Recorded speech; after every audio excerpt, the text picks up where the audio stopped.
I'm Ebenezer Samuel, fitness director for Men's Health, and today I'm going to crash you through the diet that I use to build muscle, maintain muscle, and keep gaining the strength that I really want. A little bit about me: I'm generally weighing in between 177 and 182 pounds. When I'm around that, I feel strong, I feel athletic, I also feel explosive, and I have power, and those are all things that are important to me.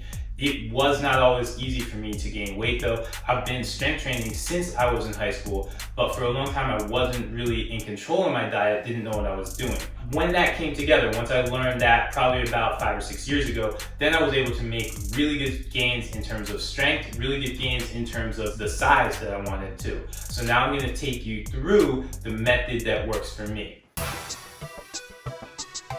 I eat every 2.5 hours. So from the moment that I wake up, I'm gonna get something in my system. Every 2.5 hours after that, for as long as I'm awake, I'm gonna eat. I wanna make sure that I have some form of nutrition floating through my system so that my muscles can just constantly get that resupply of nutrients.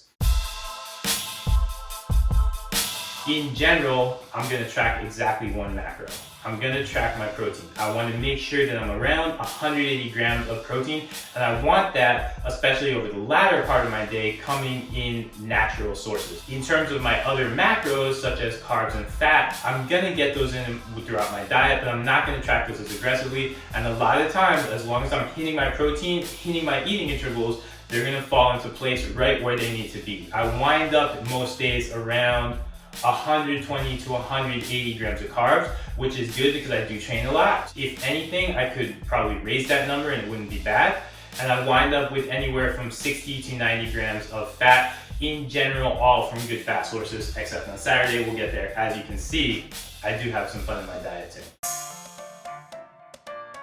So let's run things through, starting at the beginning of the day. The first thing I'm gonna do when I wake up, I will go to a supplement. I will go to ideally a whey protein isolate. In this case, I have this Diametize here. I'll go there because that's a nice, good protein, and it gets something. It's something I can make quick, I can have on the go. So I will have 1.5 scoops of a protein supplement.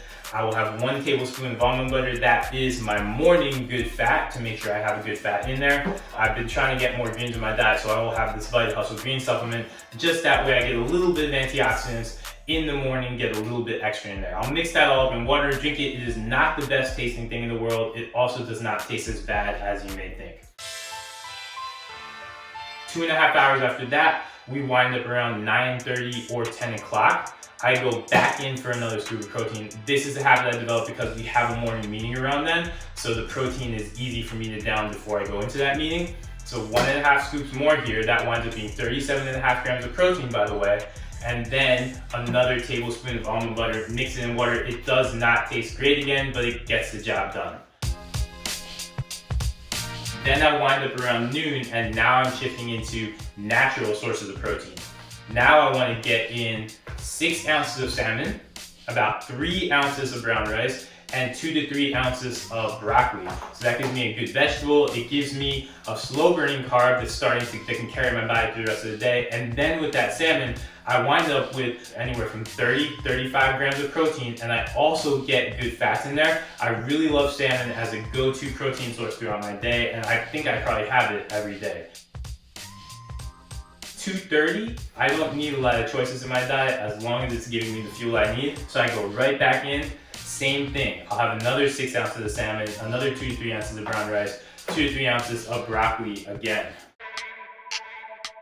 Around 5 o'clock, now I'm getting into workout mode. I want to have another meal right before I get into that. Again, I told you before, I want to kind of get a variety of protein sources in, at least 2 throughout the day. So my first one was salmon. If that happens, my second one will be either a chicken, a beef, a pork, or something like that. So I'll go with 5 or 6 ounces of chicken breast, 3 to 4 ounces of potatoes, with some peppers and onions in there. It's just another mix, a good mix of protein and carbs, a little bit less fat. If I do feel like I need more, I will just literally go over, grab my almond butter, take a tablespoon, scoop it in there, and just eat a spoonful. Almond butter tastes great by itself, by the way.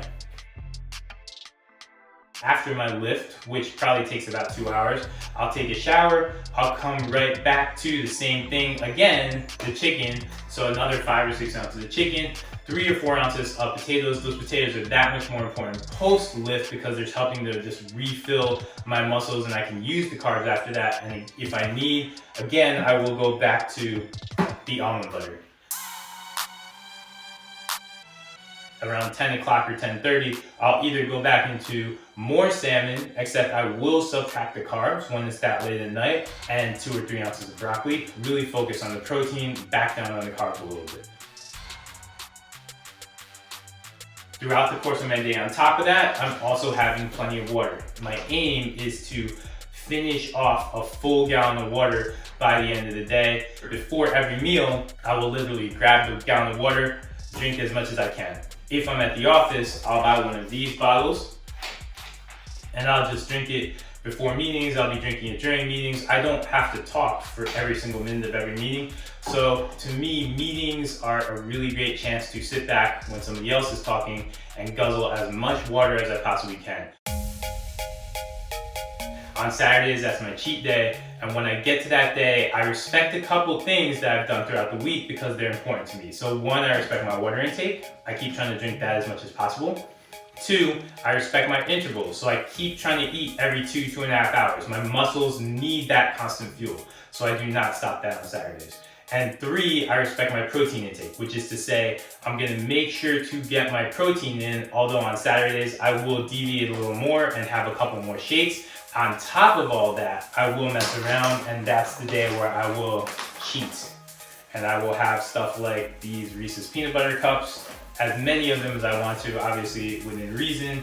I may have Oreos or I may have Oreo Pop-Tarts. As you can see, I'm also a big cheesecake person, so I may put away a slice or 2 of that before the end of the day. That winds up being my cheat day, that's my day to relax, and then Sunday, I get back to work, trying to eat consistently and trying to stick to this general diet. So there you have it. That's a look at my diet and the diet that worked for me. And I think the key thing you take from that is that this is the diet that worked for me.